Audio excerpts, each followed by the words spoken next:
대학에서 이 혁신 사업을 한다고 하는 그 자체는 사실은 저희 대학 인증 평가와 아주 긴밀한 관련이 있습니다. 그래서 이런 자리가 있으면 한번 저희 대학기관 인증 평가에 대해서 좀 얘기 좀 하고, 또 대학 혁신 사업과 대학기관 평가 인증이 서로 연계되고 있다고 하는 그런 점을 좀 말씀드리는 기회가 있었으면 했었습니다.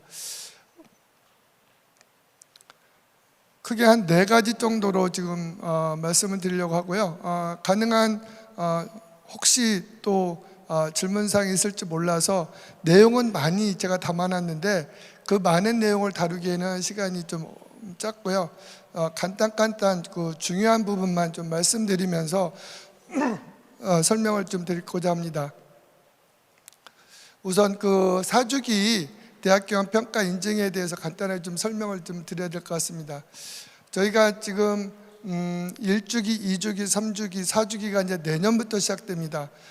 잘 아시다시피 2011년부터 1주기로 시작됐고요. 저희가 이제 한 주기가 5년입니다. 그러다 보니까 26년도부터 30년까지가 이제 4주기가 지금 시작될 거고요.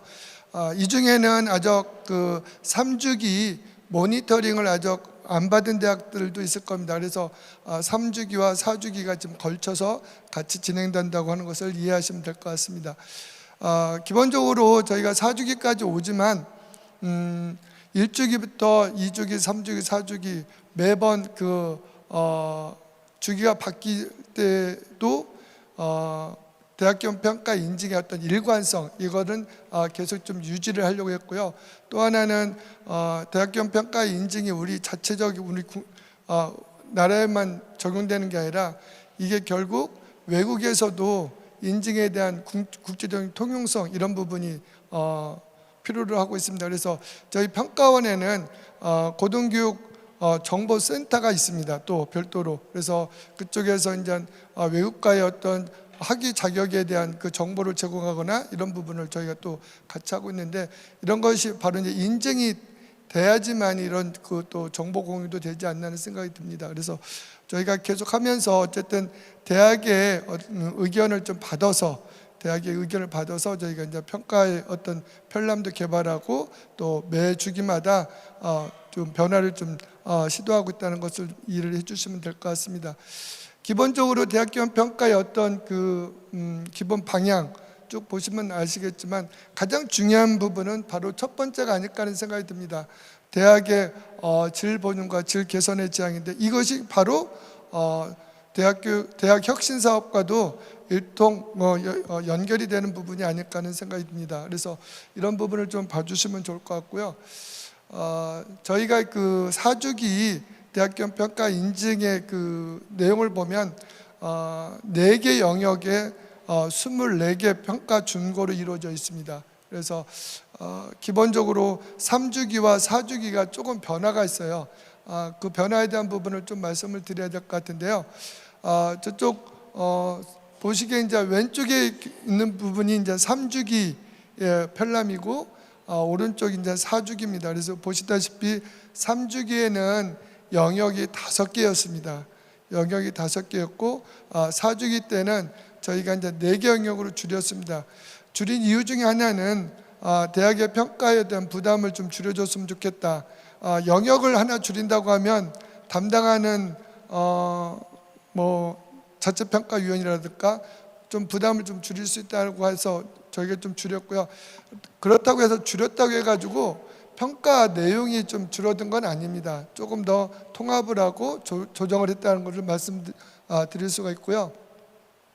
그래서 보면 가장 큰 특징은 1영역과 5영역을 합쳐가지고 하나 영역, 1영역으로 만들었습니다. 잘 보시면 지금 포인트가 좀 안 나와서 그런데요. 1.1과 그 다음에 1.2가 합해가지고 4영역에서는 1.1 교육 목표 및 발전 계획으로 좀 갔습니다. 그리고 이제 거버넌스와 감사가 이제 합해서 1.2가 됐고요. 재정 확보와 집행이 합해져서 1.3이 됐고, 그 다음에 O 영역에 이제 성과 관리가 그대로 1.4가 됐고, 교육 성과가 1.5가 됐고, 5.3의 연구 성과는 3.4로 좀 옮겨졌고요.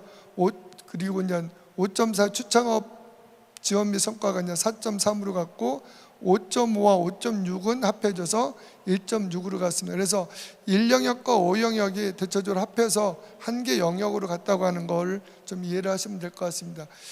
제가 이렇게 좀 비교해서 말씀드리는 것 중에 하나는 3주기 모니터링이 아직 끝나지 않은 대학은 3주기에 좀 초점을 둬야 될 거고요.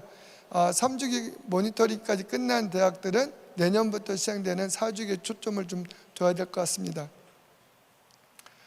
이 영역은 그대로 같습니다. 크게 변하지 않습니다. 왜냐하면 아마 대학 혁신 사업에서도 가장 핵심이 되는 부분이 아마 이 교육 영역이 초점이 되지 않을까 해서 제가 뒷부분도 전체 편람 중에서 교육 영역에 대한 부분만 좀 강조를 했는데, 이 부분은 큰 틀이 변할 수가 없는 부분이라서 그대로 갔고요.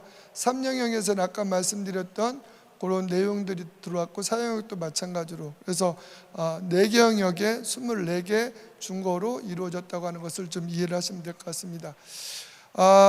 늘 평가를 할 때 보면 정성평가와 정량평가가 있는데, 저희 24개 중거 중에 정량평가와 정성평가를 한번 좀 구성을 해봤습니다.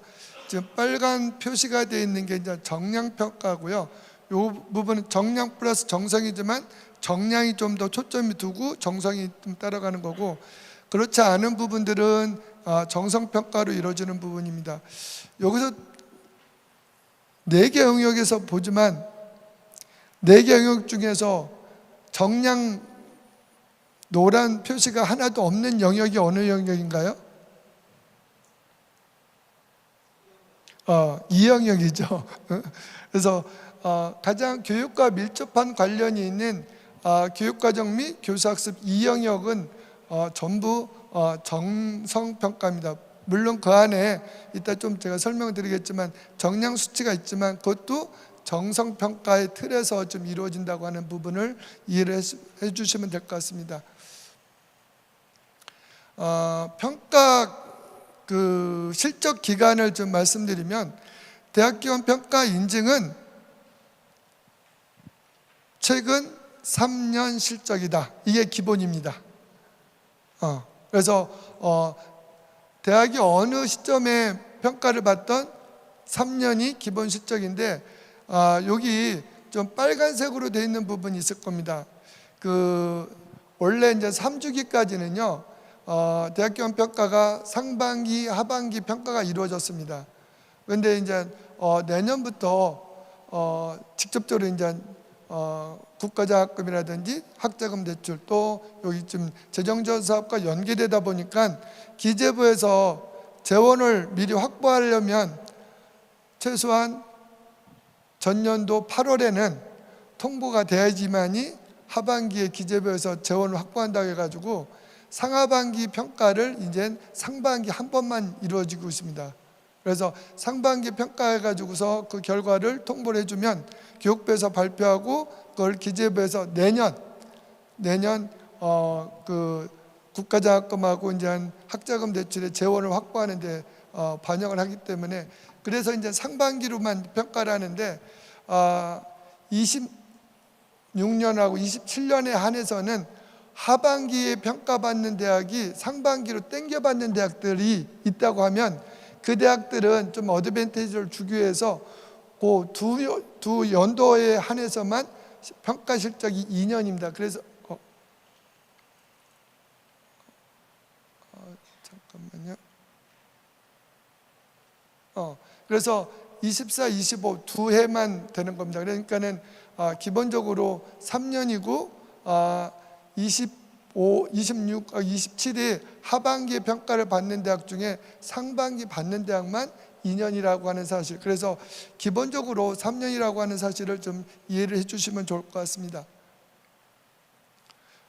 기대효과에 대한 부분은 충분히 보시면 다 금방 이해하실 수 있는 부분이라서 제가 더 설명하지 않아도 될 것 같고요.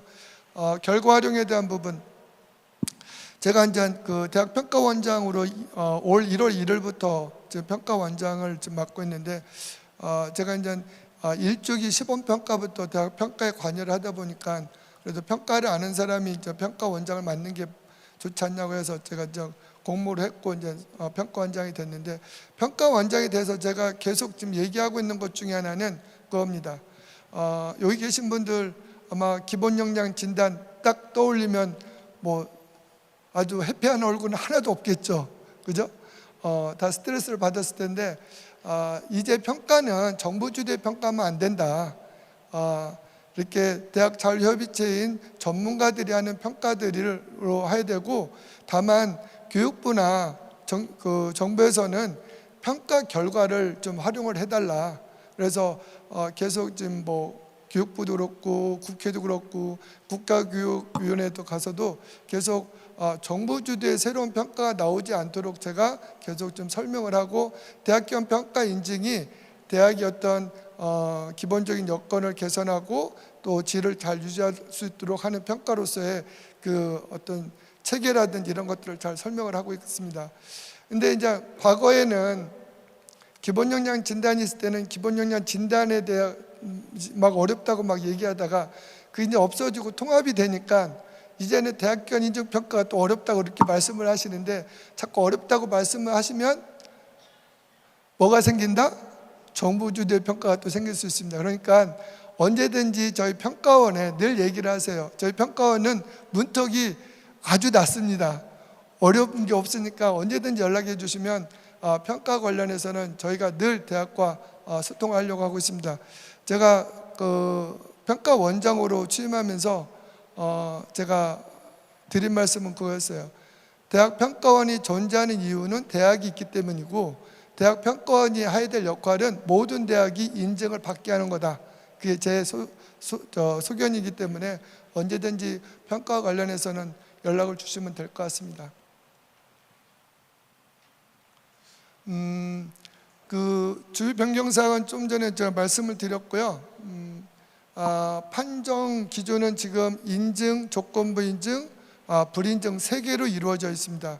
3주기까지는 인증 유예가 있었는데, 이제는 재정 지원하고 직접 연계되다 보니까 대학이 개선만 하면 언제든지 평가에 지원을 할 수 있도록 문을 열어놓은 상태라서 인증 유예가 불필요해가지고 이제는 3개 판정 준거로 좀 이루어져 있고요.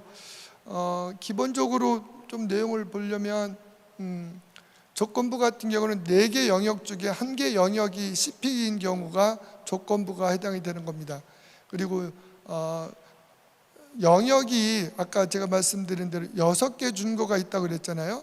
6개 준거 중에 2개 준거가 CP가 나오면 그 영역은 CP가 되는 겁니다. 그리고 6개 준거 중에 하나가 F가 나오잖아요. 그래도 CP가 됩니다. 왜냐하면 F 하나는 등가성으로 CP 2개로 저희가 생각을 하고 있습니다. 그래서 전체적으로 보실 때 기본적으로 CP가 몇 개인지 영역별로 그 부분을 좀 보셔야 될 것 같고요. 그리고 나서 이제 그 조건부인 경우에는 인증 기간을 2년을 주지만 1년 개선 실적을 가지고 조건부 받은 영역만 보완 평가를 받습니다. 그리고 나서 인증을 받으면 나머지 3년을 계속 가는 거고요. 불인증은 언제든지 준비가 되면 재신청을 할 수 있도록 되어 있습니다. 그리고 여기 좀 표시는 안 되어 있는데, 대학교 인증평가에서 가장 또 중요한 부분이 모니터링입니다. 모니터링. 저희가 3년 차에는 인증받은 다음에 2년의 실적을 가지고 모니터링을 하고요. 모니터링에서는 24개 준거가 다 P가 돼야 됩니다. 그러니까 대학기관 인증평가의 완성은 사실은 모니터링에 있다고 해도 과언이 아닙니다. 그래서 아까 영역별로 뭐 CP가 하나 있어도 P가 받을 수 있었지만, 모니터링이 될 때는 모든 준거가 다 P가 돼야 되는, 그래서 모니터링이 상당히 또 중요하게 대학교 인증평가에서는 강조되는 부분이 있습니다. 3주기하고 4주기 간략하게 좀 변화된 것만 좀 말씀을 드리면요. 그 1영역에서는 세입증 기부금 비율이 원래 0.5%였는데 대학의 어떤 이 어려움이 좀 있다고 해가지고 좀 0.4%로 좀 기준값을 좀 조정을 했습니다. 근데 여기 제가 완화라고 0.4% 완화라고 했는데 사실 완화라고 쓴 거는 이 말을 쓰면 안 된다는 말씀을 드리고 싶어서 제가 썼습니다. 자꾸 기준을 완화시키는 게 아니라 대학의 여건과 환경 변화에 따라서 기준값을 조정하는 겁니다. 그래서 3주기 때보다 4주기 때가 좀 기준이 완화됐다 이런 표현을 쓰시면 혹시 정치권이나 이런 쪽에서 또 잘못 시그널을 줄 수가 있으니까 그런 용어는 가능한 쓰지 않았으면 좋겠다는 걸 좀 강조하고 싶어서 제가 좀 썼고요. 법인 전입금 같은 경우에는 한 가지 산출식이었는데 세 가지 중에 대학이 유리한 것을 좀 사용할 수 있도록 저희가 좀 바꿨습니다. 그리고 가장 그 3주기하고 4주기의 가장 큰 특징 중에 하나는 3주기 때는 정원 내 신입생 충원율의 기준값이 91%가 있었습니다. 그런데 지금 잘 아시다시피 학령 인구 감소에 따라서 저 지방대학 같은 경우에는 학령 그 인구의 감소에 따라서 자원이 없기 때문에 그래서 4주기 때는 저희가 정원 내 신입생 충원율을 삭제를 했습니다. 그리고 그 재학생 충원율 기준값도 있었는데 재학생 기준값이 80%에서 85%로 상향을 했습니다. 대신에 3주기에서는 정원 내 재학생 충원율만 봤던 것을 4주기 때는 정원 내외 합해서 저희가 충원율을 본다고 하는 부분이 좀 바뀌었습니다. 그래서 그런 부분을 좀 잘 감안하셔서 좀 보시면 될 것 같고, 그래서 정원 외로 들어온 학생들도 이제는 우리 학생이라고 생각해서 잘 입학해서 졸업까지, 그래서 최근 제가 지금 계속 강조하는 용어 중에 하나가 리텐션입니다. 입학해서 졸업까지 잘 유지시켜서 졸업을 시키는 것이 되게 중요하지 않을까. 그래서 혁신 사업에서도 아마 리텐션에 대한 부분을 좀 대학에서 좀 관심을 갖고 이제 보실 때가 되지 않았을까 하는 생각이 듭니다. 그리고 이제 졸업생 그 취업률 기준도 50에서 55%로 이제 상향했는데 그것 중에 하나는 과거에는 진학자는 취업률에 산정을 안 했지만 4주기 때는 이제 취업률에 산정을 한다는 것이 좀 차이가 있습니다. 졸업 이수학점 요거는 뭐 그대로 좀 같고요. 그렇지만 이 졸업 이수학점에서 교양학 이수학점의 이제 비율이 30%에서 플러스 마이너스 10%인데 사실 대학이라고 하는 것을 볼 때 가장 기본적으로 이 대학에서 교양교육에 대한 비중이라든지 강조를 자칫 소홀히 할 수가 있습니다. 대학의 가장 기본적인 출발점은 교양교육이 바탕으로 좀 이루어졌습니다. 그렇다고 대학 교육에서 교양교육이 주가 된다는 건 아니지만 교양교육이라고 하는 건 뒷부분에 또 한번 얘기하겠지만 그 대학의 학생들이 공통적으로 갖춰야 될 기본적인 소양이 교양교육에서 이루어지는 건데 그 비중이 너무 20% 이하로 떨어진다고 하면 좀 문제가 있겠죠. 전문대학에서는 교양교육의 비중을 높이고 있는데 4년제 대학에서는 자꾸 낮추려고 하는 이런 또 이상한 또 흐름이 있어서 이런 부분은 다시 한번 좀 생각해 주실 필요가 있고요. 자율전공제를 또 시행하려면 교양교육이 또 중요성이 있습니다. 그래서 그런 부분도 같이 좀 고려를 해야 될 것 같고, 그 대신에 저희가 이제 교양 필수의 비율은 좀 삭제를 했습니다. 이 부분은 학생의 선택권을 좀 줘야 된다고 해서 넣었는데 이미 거의 대부분의 대학들이 교양의 필수의 비율이 저희가 보니까는 30에서 한 40% 정도로 이미 다 낮아져 있어서 저희가 삭제를 했고요. 101명 그 대규모 비율도 수치를 삭제했습니다. 대신에 101명 이상의 그 대규모 강좌인 경우에 어느 정도의 그 지원을 하고 있는지에 대한 부분을 실질적인 그런 부분을 저희가 보려고 수치는 일단은 삭제를 했습니다. 그다음에 필수의 비율도 마찬가지고요. 30%그 비율이 처음에는 저희가 시작할 때는 대학마다 그 전공 필수의 비율이 한 70%인 대학들도 꽤 많았었는데 이걸 통해서 거의 이제 30% 이하로 좀 떨어졌습니다. 그러다 보니까 좀 넌센스한 일이 좀 생기고 있어요. 어느 대학 가보면 전공 필수가 0이래요. 0. 그래서 그런 부분은 그게 맞는 건지 한번 제가 다시 한번 꼭 자문을 하거든요. 어느 학문이든지 코어가 있는데 코어를 두지 않는다고 하는 거에 대한 부분은 이렇게 물어보면 교수님별로 어떤 걸 필수로 할지 정하는 게 어려워가지고 그냥 필수를 0으로 했다고 하는데 그건 학생의 입장에서 이게 바람직한 것인지 한번 그런 건 또 생각해 볼 필요가 있습니다. 그리고 이제 교수 학습 지원에 대한 저 전임 교수 강의 시수 그 교육법 시행령이 9시간 이하 폐지가 돼서 저희들도 없앴는데 이거 꼭 알아두셔야 될 것 같아요.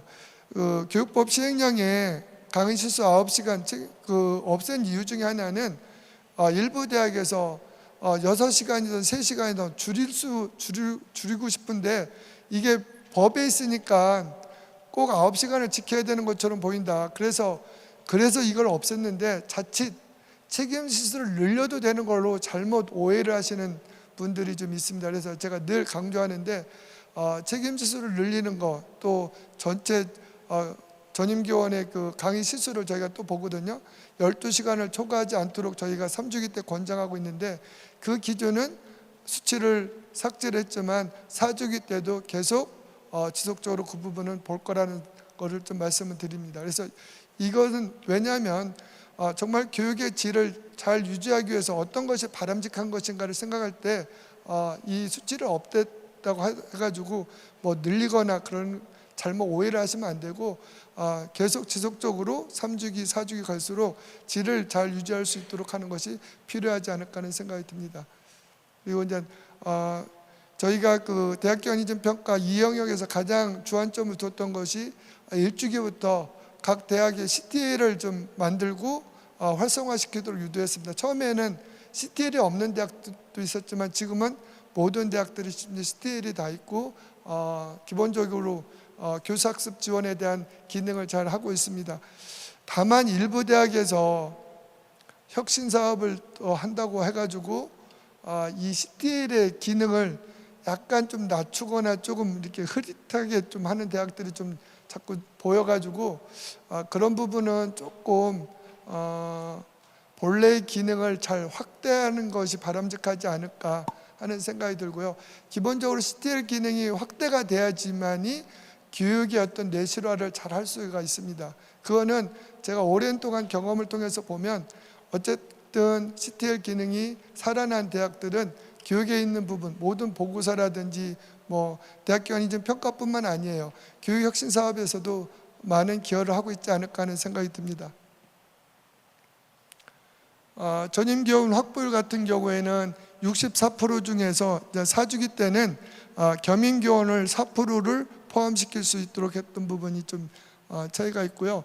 그 다음에 연구전제 뭐 이런 부분들 했었고 소수 집단에서 외국인 학생은 이제 너무 일반화되어 있기 때문에 소수 집단에서 외국인 학생은 제외를 했습니다. 그리고 이제 기숙사 수용료 같은 경우도 대학이 선택할 수 있도록 2개의 어떤 산출식을 가지고 적용할 수 있도록 했고 가장 많이 나왔던 것이 이제 도서관 직원 수에 대한 비중이 너무 평가에서 높다는 의견이 많아가지고 근데 저희가 일방적으로 이걸 낮출 수 있는 게 아닙니다. 또 도서관 그 협회가 또 있어요. 거기서 또 기준이 있기 때문에 그걸 절충해서 비정규의 그 사서인 경우에도 일단 인정을 해주고 기본적으로 그 시간제 파트타임 같은 경우도 고려를 해주는 쪽으로 좀 바꿨다고 하는 것이 좀 큰 특징이 되겠습니다. 이게 이제 3주기하고 4주기 큰 그 차이점인데 혹시 이 중에 혹시 질문 사항이 있으시면 말씀해 주시고요.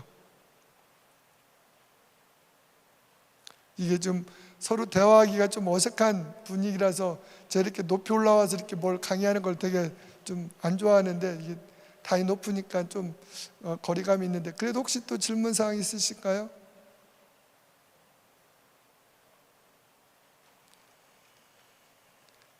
자, 또 진행을 해보겠습니다.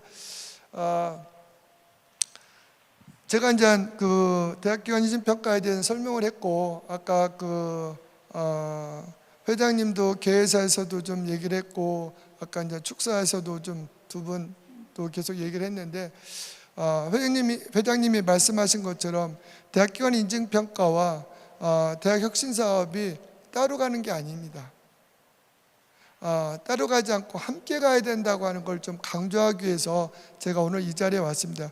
대학기관 평가 인증의 그 취지는 아주 간단해요. 고등교육기관으로서 갖춰야 될 기본적인 요건을 저희가 판정하고 그 결과를 사회에 공표함으로써 사회적 신뢰를 부여하는 게 바로 이제 대학기관 평가 인증 제도입니다. 그래서 기본적인 여건을 갖추고, 그리고 또 대학 교육의 어떤 질을 유지하고 개선할 수 있도록 하는 것이 주안점이거든요. 아마 그 대학 혁신사업도 같은 맥락에서 대학의 어떤 자율적인 혁신 역량을 키우고, 그 혁신 역량이라고 하는 것이 대학의 교육을 질을 개선하고 유지하는 데 초점이 있다고 저는 봅니다. 그래서 두 가지가 실행하는 방식은 다르지만 추구하는 목적은 같기 때문에 하나로 같이 좀 봐야 되지 않을까 하는 생각이 듭니다. 그래서 대학의 지속 가능한 질 개선과 책무성 제고가 같은 목적이라는 생각이 들고요. 그래서 제가 설명드린 대학기관 평가 인증의 평가 준거를 여기 계신 혁신사업을 하는 책임자 단장님을 비롯해서 책임자들께서 좀 이해를 하고 있어야지만이 나중에 혁신사업 따로 하고, 나중에 또 대학기관 평가 인증 준비 또 따로 하고, 이렇게 엇박자가 나면 상당히 대학이 좀 혼란을 겪지 않을까 하는 생각이 들어서 여기 계신 분들이 대학기관 평가 인증을 좀 이해하고 대학 혁신사업과 어떻게 연계를 시키는 것이 바람직할 것인가에 대한 조금 출발점을 한번 드리고자 이 자리에 좀 왔습니다. 그래서 제일 밑에 보면 제가 봐서는 인증을 통해서 질을 보장하고, 그 다음에 혁신사업을 해서 질을 향상시킨 것이 결국 또 인증기관 평가할 때 성과로 환류가 되는 이런 숨기는 기능이 좀 이루어져야 되지 않을까 하는 생각이 듭니다. 제가 그냥 나름대로 한번 대학기관 평가 인증과 대학 혁신사업이 어떤 좀 차이가 있는지, 주관과 목적, 방식, 주기, 결과 한번 나름대로 한번 정리를 해봤는데, 보시면 아시겠지만 결국 연계되지 않을 수가 없다는 생각이 들 겁니다. 예를 들어 그 평가 항목 중에 쭉 앞에 있지만은 교육 이념, 인재상, 발전계획, 성과지표, 이것들이 혁신사업 보고서를 쓸 때 다 연계되는 부분이 있을 겁니다. 앞에서부터 연계가 안 될 수가 없거든요. 그리고 이걸 좀 더 세분화시켜 가지고 제가 24개 준 거를 놓고 예를 들어서 뭐 딱 맞진 않겠지만, 맞을 수도 있고 안 맞을 수도 있지만, 그래도 제가 유추해서 봐봤어요. 1.1부터 시작해서 교육 목표 및 발전 계획에 어쨌든 혁신사업 보고서 쓸 때 보면 앞에 발전 계획 분명히 들어갈 거고, 대학의 발전 계획이 하나인데 그게 달리 갈 수는 없잖아요. 그러니까는 그런 부분부터 시작해서 뭐 재정, 특히 성과 관리에 대한 부분, 그래서 혁신사업에서도 보니까 뒤쪽에 KPI 성과관리 지표를 설정하고 운영을 하고 있더라고요. 그 성과관리 지표하고 대학기관 평가 인증에서 보는 성과하고 이게 서로 매치시켜 가지고 이게 그대로 이렇게 연동이 될 수 있게끔 하는 것도 한번 고려해 볼 필요가 있지 않을까 하는 생각이 듭니다. 뭐 교육과정이라든지 전공교육과정, 학사관리 수업 이런 것도 뒤쪽에 한번 또 나올 거니까요. 뭐 교원, 특히 쭉 보면 저희가 그 대학기관 평가 인증을 가면 뭐 잘 아시다시피 꼭 2시간 내지 3시간은 학교 시설을 투어하게 돼 있습니다. 학교 시설 투어하고 있어서 보면 교육 시설에 대한 부분도 그렇고 기숙사도 저희가 꼭 가보고요. 학생 심리 뭐 이런 부분 다 저희가 상담센터 다 저희들이 방문을 하거든요. 그렇기 때문에 여기서 혁신사업에서 하는 이런 부분들이 다 연동이 돼 있지 않을까 하는 생각이 듭니다. 그래서 각 부서에서 얘기하는 부분들을 아마 혁신사업을 맡고 있는 여기 책임자들께서는 늘 뭐 듣는 얘기들이 꽤 많을 겁니다. 그 많은 얘기를 들으면서 그거에 대해서 어떻게 이걸 해줄 것인지 말 것인지에 대한 의사결정과 조율이 이제 필요하실 텐데, 그때 기본적으로 대학교원 평가 인증이 어떤 평가 영역과 평가 준거별로 저희가 그 점검사항이 있습니다. 평가 준거별로 점검사항이 뭐 적게는 한 4개, 많은 건 6개 정도 되는데, 저희 그 대학교원 평가 인증 편람은 저희 한국대학 평가원에 가면 다 올라와 있습니다. 그리고 대학에도 아마 다들 편람을 가지고서 준비를 하고 있을 텐데, 평가를 준비하는 평가팀과 혁신사업단과 이게 따로 가지 마시고 계속 이렇게 늘 학교 내에서도 좀 협의를 하고 조율하는 시간을 좀 가져주었으면 좋겠다는 생각이 듭니다. 그래서 4주기 대학교원 평가 인증 준거와 혁신사업 이것들이 이중관리가 아니라 상호 연계를 통해서 전략적 접근이 좀 필요하지 않을까 하는 생각이 듭니다. 그래서 지속적인 그 개선이 결국 관리 체계가 잘 이루어지고 이것이 또 실제적으로 교육의 어떤 질 개선과 유지에 연결될 수 있도록 상호 연계가 필요하다는 말씀을 좀 드리고요. 이 부분은 저희 그 내용 중에서 이 영역에 해당하는 부분만 조금 제가, 왜냐하면 대학 혁신 사업이지만 사실은 엄밀히 보면 대학 교육 혁신 사업이라고 해도 과언이 아니라서 교육 영역을 좀 더 강조를 하려고 했습니다. 이게 지금 위에 혹시 파란색 글씨가 거기서도 잘 보이나요? 정말 죄송한데 정말 중요해서 그렇습니다. 그 평가 영역의 이 영역의 대학은부터 한번 좀 소리내서 읽어줬으면 좋겠습니다. 정말 중요해서. 자, 좀 뭐 우리 학생들한테 시키는 것 같아서 좀 죄송하지만 정말 중요하니까 한번 같이 읽어봅시다. 시작.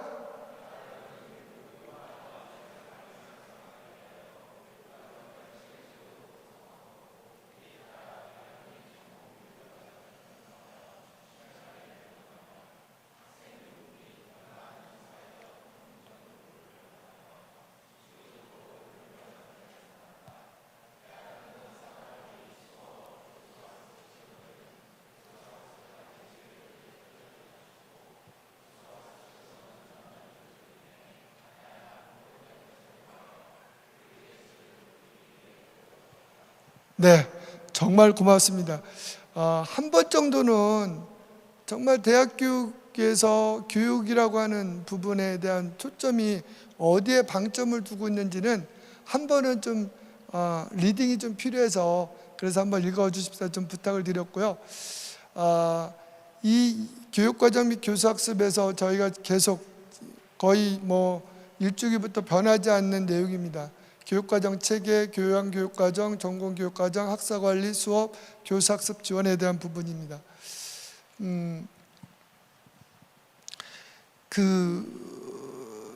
제가 이제 그래도 꽤 많은 대학들을 이제 평가를 나가서 보면 되게 아쉬운 부분 중에 하나가 뭐냐면요, 그 대학의 교육 목적 체계도입니다. 되게 대학들이 교육 목적 체계도를 대학 설립할 때 만들어 놓고 거의 손을 안 본 경우가 대부분입니다. 그러다 보니까 설립 이념이던 교육 이념, 교육 목적, 교육 목표, 그 다음에 뭐 인재상, 뭐 역량, 요까지가 채워져야지만이 교육 과정이 잘 순조롭게 이루어질 수 있습니다. 제가 남서울대학교 2003년에 제가 첫 부임 가자마자 제가 한 일 중에 하나가 남서울대학교 교육목적 체계도를 세우는 거였습니다.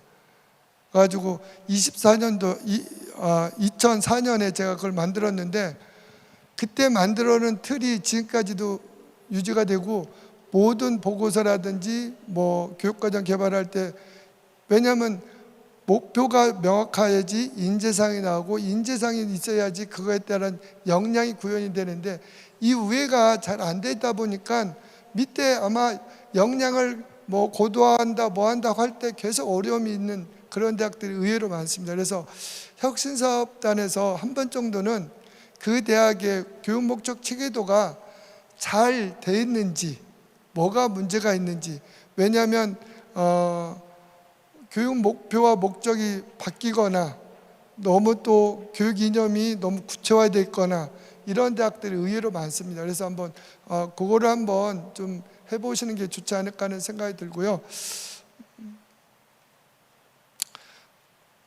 그리고 교육과정에서 되게 중요한 게 역량입니다. 어쨌든 역량 기반 교육과정 늘 얘기를 많이 들었죠. 이제는 좀 많이 익숙해진 부분 중에 하나입니다.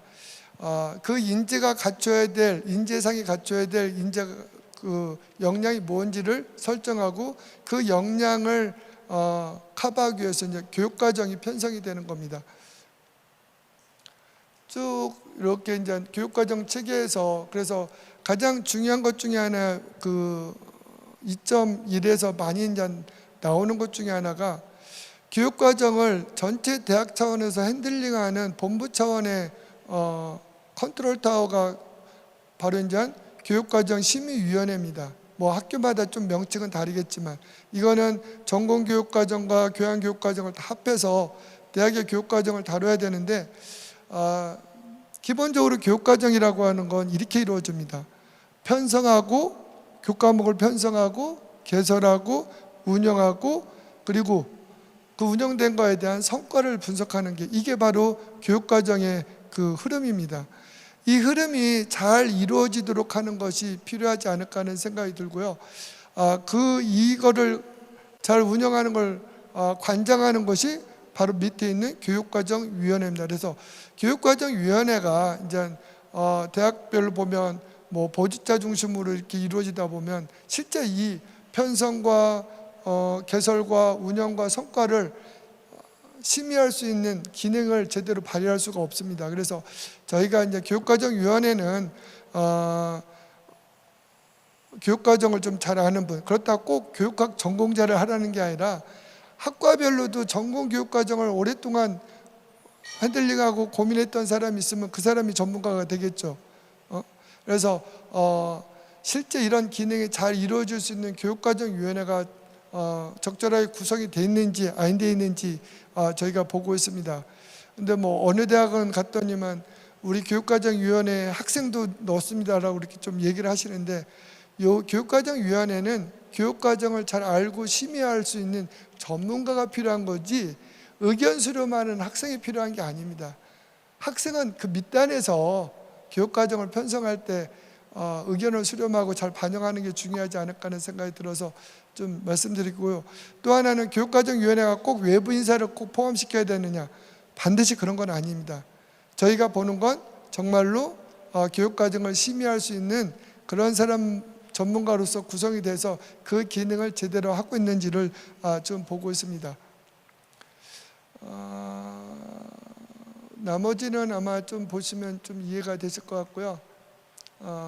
그 다음에 교육과정이라고 하는 거에 대해 좀 이해가 필요합니다. 저희 이 영역의 그 좌장을 이제 고려대학교 박인호 교수님하고 저하고 좀 거의 그동안 번갈아 가면서 보고 있었는데, 박인호 교수님이 좀 정리를 했어요. 교육과정과 비교육과정, 그리고 교육과정 내에는 교과과정과 비교과과정이 있습니다. 자꾸 용어를 혼동해서 많이 사용하고 있어서 제가 이걸 그래서 보여드리는 거예요. 그래서 이제 교과과정에는 전공교과와 교양교과가 있습니다. 그래서 사실은 법에는 교육과정 내에 교과과정이 가장 핵심입니다. 그래서 이 부분만 잘하시면 교육이 되는 거예요. 근데 그래서 대학에서도 가장 중요한 게 이 교과 과정이 제대로 전공이든 교양이든 교과 과정이 잘 운영될 수 있도록 하는 것이 가장 키포인트가 아닐까 하는 생각이 듭니다.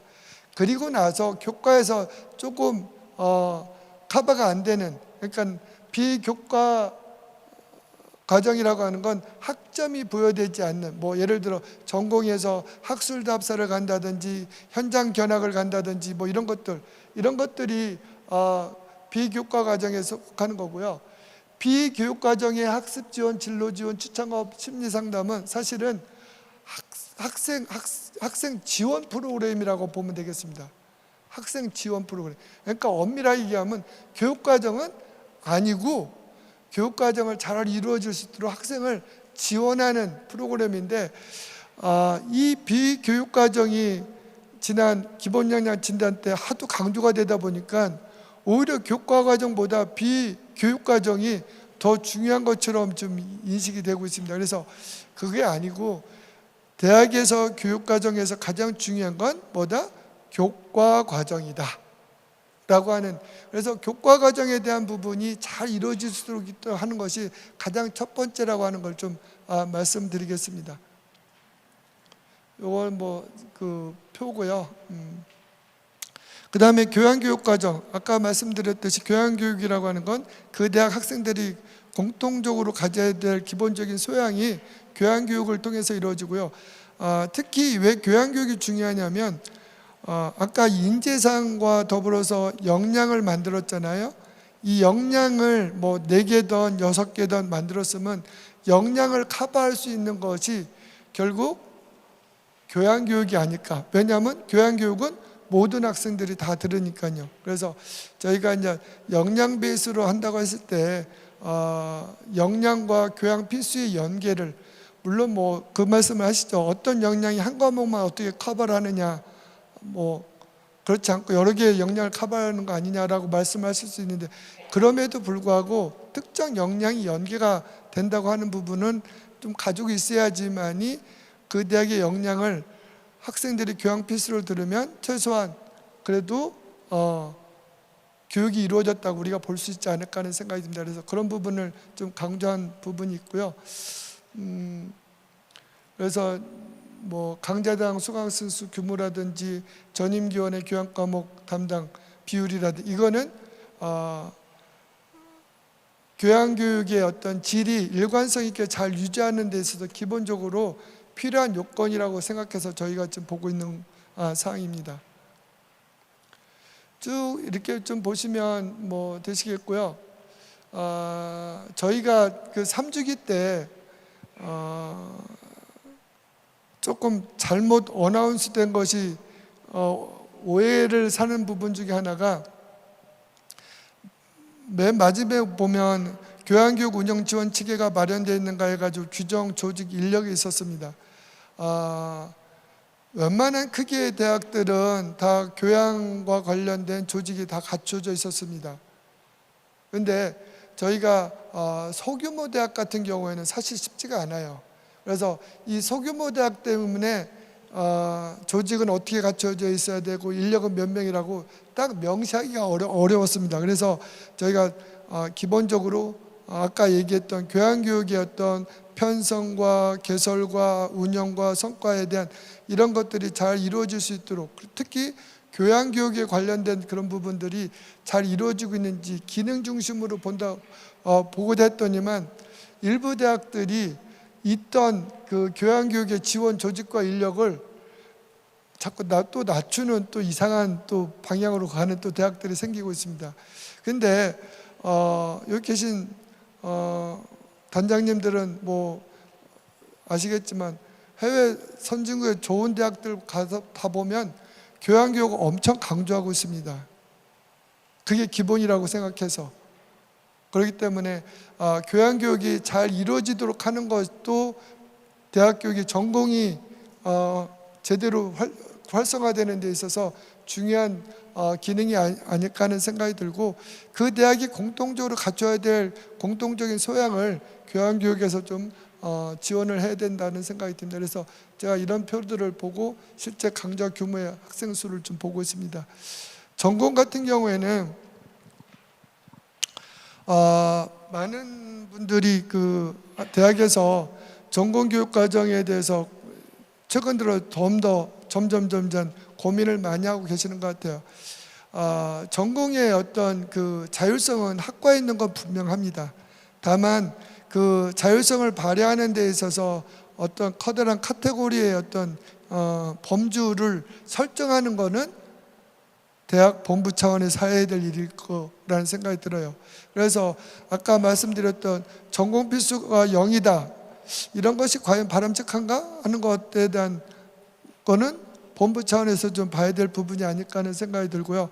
또 전공 교육 과정과 관련해서 다양한 또 질적인 그 보증을 또 추구하기 위해서 좀 노력을 하고 계신데 학과의 자율성과 그 운영에 대한 틀이 잘 이렇게 접목되도록 하는 것이 필요합니다.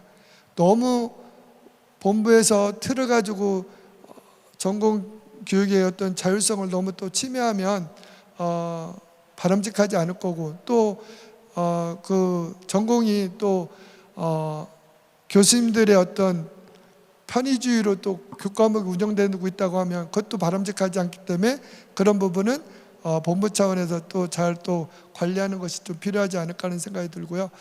저희가 쭉 보면서 가장 많이 좀 질문이 나오는 것 중에 하나가 이제 5번 부복소 다전공, 기타 전공과 이제 소단위 전공 제도가 적절하게 운영되고 있는가. 여기 이제 권장 기준이 졸업자의 10% 이상 뭐 이게 있다 보니까 많이 질문들이 나옵니다. 기본적으로 대학기관 평가 인증의 편람은 하나입니다. 그런 요구도 있어요. 대학의 규모라든지 특성에 따라서 뭐 편람을 뭐 좀 이렇게 여러 가지로 만들었으면 좋겠다고 하는 그런 목소리도 있는데, 저희가 기본적으로 요구하는 것은 대학이 기본적으로 갖춰야 될 기본적인 여건이라고 하는, 등급을 매기는 게 아니라 최소 기준을 충족하게끔 하는 데 목적이 있기 때문에 그건 모든 대학들이 다 그렇게 해야 된다고 저희들은 생각하고 있어서 편람은 하나고요. 다만 이런 권장 기준 이런 부분들은 대학의 특성을 고려하지 않을 수가 없습니다. 권장 기준이 10%지만 예를 들어 소규모 대학에 뭐 학과가 한 4개뿐이 없다, 뭐 그런 경우는 상당히 어렵죠. 그래서 기본적으로 권장 기준은 10%지만 근데 요즘 들어서 많은 대학들이 활성화가 많이 돼 있어요. 많이 돼서 많이 올라가 있지만 너무 우리 대학은 규모가 적어서 도저히 불가능하다. 저희들이 다 그런 부분들은 또 가서 대학의 상황을 봐서 정성적으로 평가를 하니까 10%가 안 됐다고 해가지고 뭐 평가가 너무 허들이 높다 이렇게 생각하지 않으셔도 되지 않을까 하는 생각이 듭니다. 전공에서 좀 보는 것들이고요.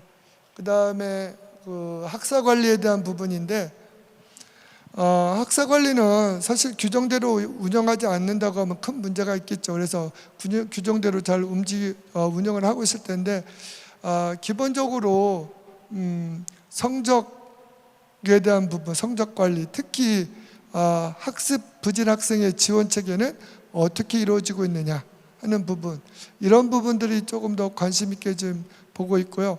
그리고 또 학습 성적을 낼 때 어쨌든 학습 평가를 하는데, 평가도 좀 시대에 맞춰서 잘 할 수 있도록 해야 되는데, 기본적으로 교대나 사범대는 어떻게 가르쳐야 되는지 선생님이 되기 위한 교육이 다 있었습니다. 그런데 대학 교수님들은 어떻게 가르쳐야 되는지에 대한 사범 교육이 받은 분도 있지만 안 받은 분들이 더 많다는 사실이에요. 그러다 보니까 자기가 학교 다닐 때 평가를 받았던 방식으로 평가를 하는 경향이 좀 있습니다. 그래서 그런 것들을 좀 개선하기 위해서 대학에서도 학습 평가에 대한 지원이 좀 있어야 되지 않을까. 뭐 사전평가, 중간평가, 사후평가 이런 것들, 평가에 대한 이해도, 뭐 타당도, 신뢰도, 뭐 변별도, 뭐 이런 개념이 없이 이제 평가를 하니까 그런 부분에 대한 이해도 시키고 평가를 제대로 할 수 있게끔 하는 그런 노력이 필요하지 않을까 하는 생각이 들어서 그런 점을 좀 강조하고 있고요. 기본적으로 쭉 보시면서 대학에서 아까 제가 시작할 때 리텐션이 중요하다고 말씀드렸잖아요. 대학에서 좀 주안점을 둬야 될 것 중에 하나가 저는 학생들의 수강 신청이라고 생각합니다. 요즘에는 학생들이 자기가 어떤 과목을 체계적으로 들어야 될지에 대한 그런 개념, 물론 학과별로 뭐 전공 필수 전공 선택의 어떤 학년별 그 과목 이수, 또 요즘에는 어쨌든 전공에서도 전공 능력이라고 표현했죠. 그 기본 역량 진단 때. 그래서 지금도 능력이라고 쓰는데 사실은 능력이 맞고 또 저는 역량이 맞다는 생각이 드는데 그거에 따라서 교과목을 배열하고 그거를 나열을 해놨는데 그거에 대해서 학생들이 얼마나 인지를 하고 내가 무슨 과목을 들어야 될지 알고서 수강 신청을 하느냐, 이런 부분입니다. 그래서 저희가 학교에 가면 그런 얘기를 해요. 학생들 수강 신청할 때 어떤 식으로 지도를 하고 있습니까? 라고 물어보면 지도 교수님이 상담을 한다고 하는데 그러면 어떤 식으로 상담한 내용이 좀 있습니까? 하면 그냥 의례적으로 한다고 이렇게 좀 말씀을 하시는데 저는 오랫동안 교육을 하고 있지만 한마디로 교육이 뭐냐고 저한테 물어보면 한마디로 저는 늘 평가를 가서도 그렇고 이런 자리에서도 얘기를 할 때 저는 교육은 터치라고 얘기합니다. 터치. 학생들을 얼마만큼 터치해 주느냐가 되게 중요하지 않을까 하는 생각이 들고요. 수강 신청할 때부터 학생들이 지도교수와 면담을 통해서 최소 어떤 과목을 들어야 되는지를 체계를 본인이 학과 내에서도 전공에서도 트랙을 만들어 놓을 수도 있고 연계 전공도 할 수 있고 여러 가지가 있는데 제도는 만들어 놨는데 학생들이 그걸 몰라요. 그래서 이 학사관리에서는 저희가 특히 수강 신청할 때 어느 정도 학생들한테 이해를 시키고 지도해서 제대로 수강 신청이 될 수 있도록 하고 있는지 그런 부분들을 좀 보고 있고요. 나머지 부분은 아까 좀 전에 설명했던 부분으로 대체를 하겠습니다. 그리고 이제 수업에 대한 부분은 아까 말씀드렸듯이 이제 9시간, 구학점, 보통 이건 대법원 판례에서도 나왔어요. 한 학점에 수업 준비 1시간, 수업 1시간, 과점을 처리해가지고 3시간, 한 학점이 3시간이라고. 그러면 3구 27이잖아요. 27학점이죠. 27시간이 되는데 교수의 역할은 교육, 연구, 봉사잖아요.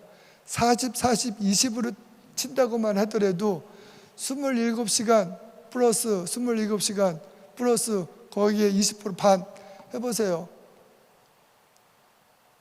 근로자 한 주 근무 시간을 훨씬 초과하지 않습니까?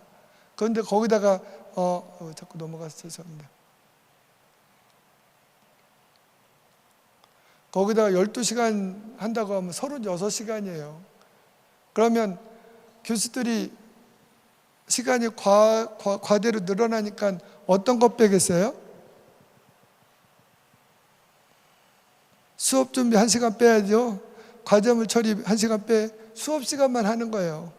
그러면 교육의 질이 떨어지겠죠. 교수님들이 가장 어려워하는 것 중에 다음에 수업이 나오지만 수업의 다양성, 혁신 사업, 혁신 수업을 이렇게 권장하고 하는데 가장 어려운 게 과제물 처리예요. 사실은 과제물 처리. 그런 부분들을 잘 보장해 주려고 하면 저희가 그래도 구학점을 유지하도록, 책임지수를 유지하도록 저희가 보는 이유가 거기에 있습니다. 쭉 이 중에서 저희가 계속 좀 고민하는 것 중에 하나는 원격 수업입니다. 원격 수업.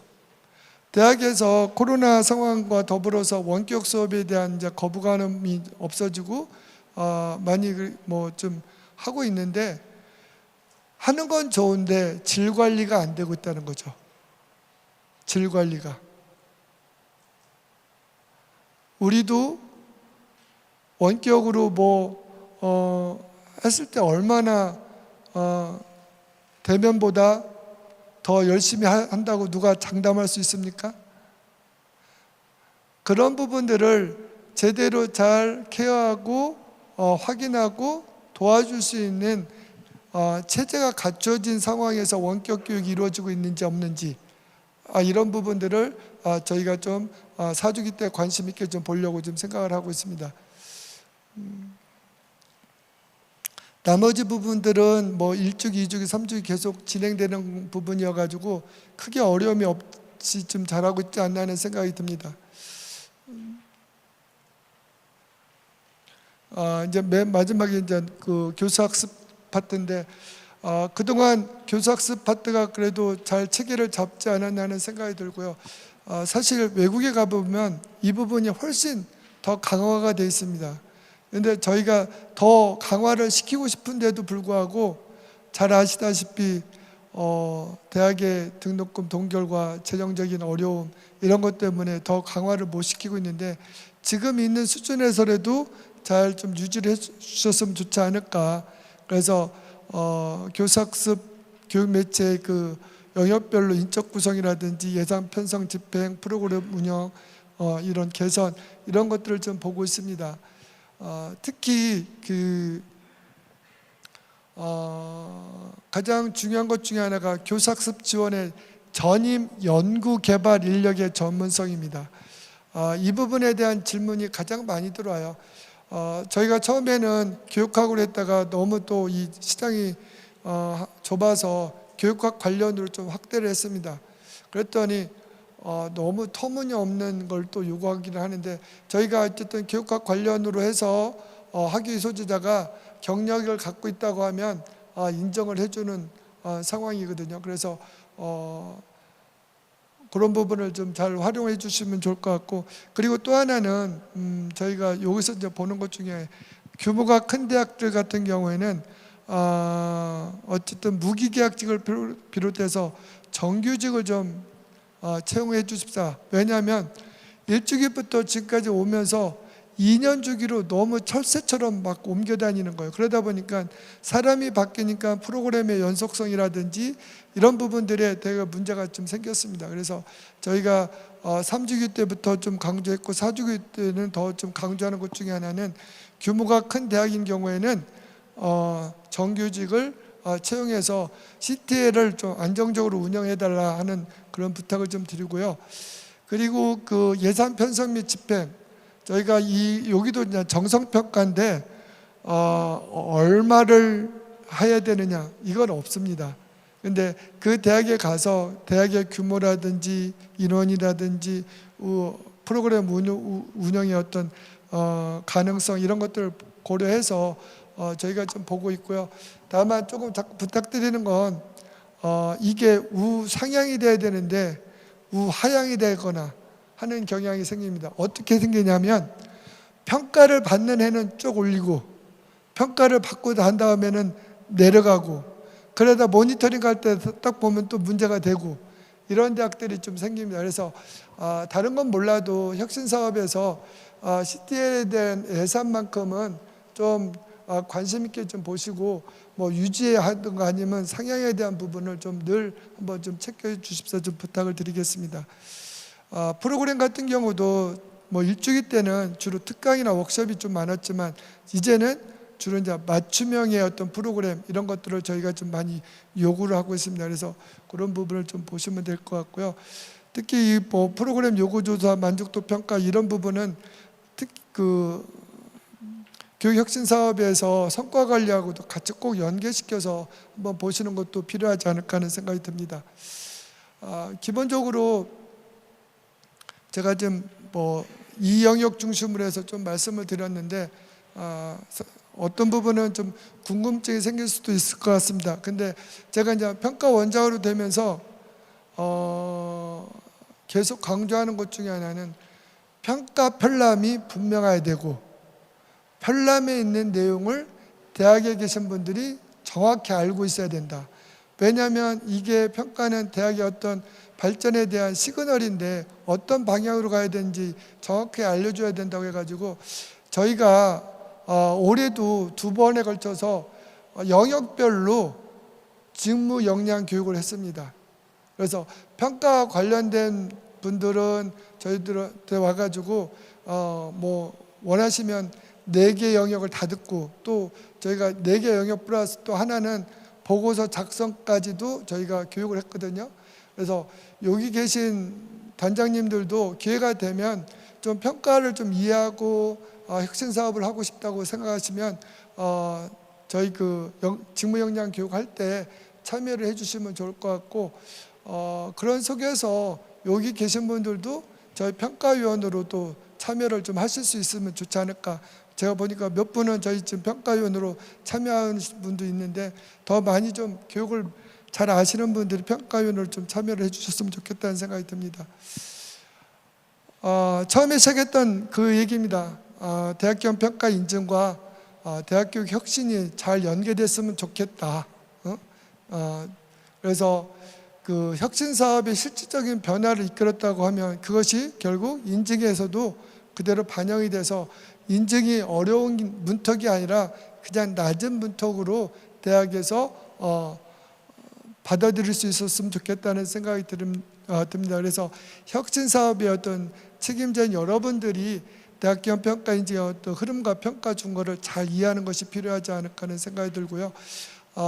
뭐 혁신 지원 사업에서 계속 강조하는 것이 뭐 성과 관리, 교육과정 혁신, 교사학습질 제고, 학생 지원 이런 부분들이 보고서에도 다 있듯이 저희 그 대학교원 평가 인증에서도 다 보는 부분이라고 하는 것을 좀 말씀드릴 수 있을 것 같고요. 조금 더 뭐 몇 가지만 한번 뭐 성과 관리 체계와 IR 기반의 정량 지표 같은 경우는 4주기 평가 준거 1.4나 1.5에 연결될 것 같고 교육과정은 준거의 그 2.1에 해당이 될 것 같고 학생 참여 중심의 수업 개선은 2.5, 2.6 이쪽에 해당될 것 같고요. 그 다음에 비교과 프로그램 성과 관리는 1.5 이런 쪽에 다 이렇게 연관성이 있으니까 한번 좀 보시면 어떨까 하는 생각이 듭니다. 5번에 저거는 평가 준거 5.1이 아니고요. 평가 준거 2.4입니다. 2.4 학사관리 제가 오타가 났고요. 그 다음에 6번에 그 교원 성과라든지 또 진로와 관련된 추천업 이런 부분 그리고 8번도 6.2가 아니라 1.3이 될 겁니다. 1.3 재정 확보 및 집행 이 부분이 좀 잘못 표기됐으니까 수정을 좀 부탁드리겠습니다. 그래서 마무리인데 어쨌든 혁신사업 단장님이신 여러분께서의 어떤 역할과 리더십이 중요하지 않을까 하는 생각이 듭니다. 기본적으로 혁신사업이 그냥 사업을 집행하는 게 아니라 여러분들의 어떤 혁신 설계 이런 것들이 대학 혁신을 촉진하는 촉진자 역할이 여러분들의 역할이 아닐까 하는 생각이 들고요. 그러기 위해서는 좀 더 사업 성과를 내는 데 있어서 대학교원 평가 인증과 어떤 연계되는 전략적인 그런 부분을 좀 고민을 할 필요가 있지 않을까 하는 생각이 들고 그리고 아마 단장님들한테는 늘 뭐 고맙다는 얘기보다 뭐 해달라고 하는 요구가 늘 많을 겁니다. 그죠? 각 부처별로 그런 걸 들어왔을 때 잘 소통하고 하는 부분들이 좀 필요하지 않을까 하는 생각이 들고요. 맨 마지막을 좀 강조하고 싶어요. 성과는 관리될 때 지속이 되고 또 이것이 제도화될 때 또 확산이 된다는 그런 생각을 좀 갖고 있습니다. 그래서 기본적으로 혁신사업하고 대학교원 평가 인증은 상호 보완적이다. 그리고 또 지금 혁신사업을 잘 하고 계시지만 그 혁신사업을 누굴 위해서 학생을 위해서 했으면 좋겠다. 제가 마무리하면서 하나 또 꼭 부탁하고 싶은 게 있습니다.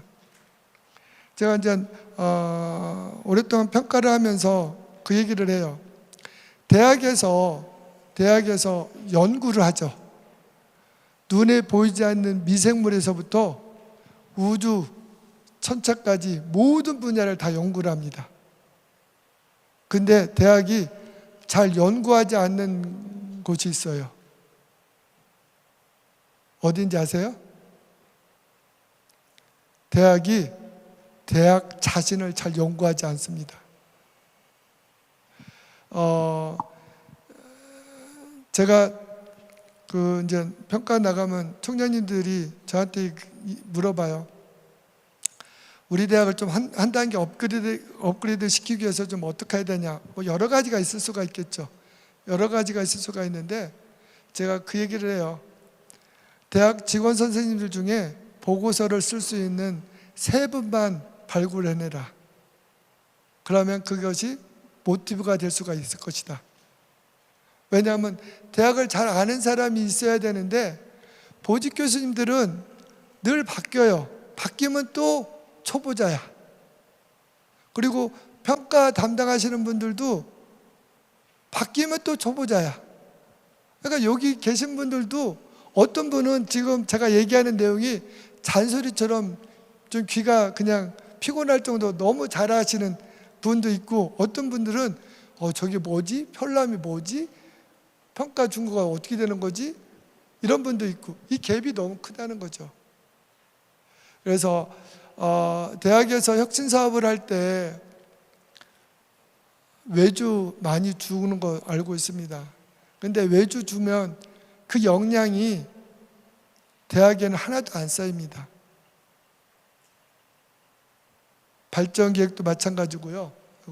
발전기획도 마찬가지고 교육과정도 마찬가지예요. 가장 잘하는 사람은 대학에 있는 분들인데 대학이 참 나쁜 습성이 있어요. 자기 대학에 있는 전문가는 전문가로 인정을 안 해요. 다른 대학에 와서 누가 얘기하면 그 사람이 전문가인 줄 알아. 그러지 마시고 외주 줄 돈이면 그 대학에 있는 분들을 한테 투입을 해서 대학의 역량을 키우면 좋지 않을까. 그래서 제발 컨설팅 회사 자꾸 배불리는 사업하지 마시고 대학이 대학다워지는 그런 역량을 잘 키우는 걸 했으면 좋겠고, 그 역할을 누가 해주냐? 바로 여러분들이 해줘야 된다는 겁니다. 맨 위에 한 번만 더 읽어주실래요? 자, 시작.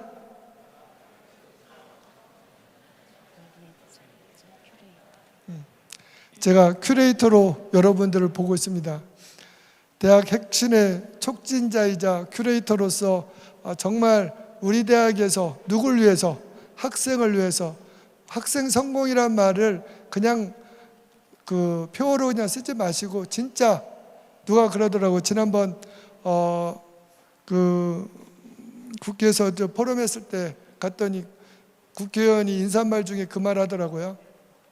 대학의 교육의 질은 딱 한 가지로 보면 된다. 자기 자녀를 그 대학에 보낼 수 있으면 그 대학의 교육의 질은 확보된 거다. 이렇게 얘기하더라고요. 어쨌든 우리 대학에 온 한 학생이 졸업할 때까지 그 대학의 교육 목적과 교육 목표에 따라서 거기에 추구하는 인재상에 맞게끔 졸업할 수 있게끔 우리가 노력하는 것이 바로 대학 혁신 사업이 아닐까 하는 생각이 듭니다. 이상 마치도록 하겠습니다. 고맙습니다.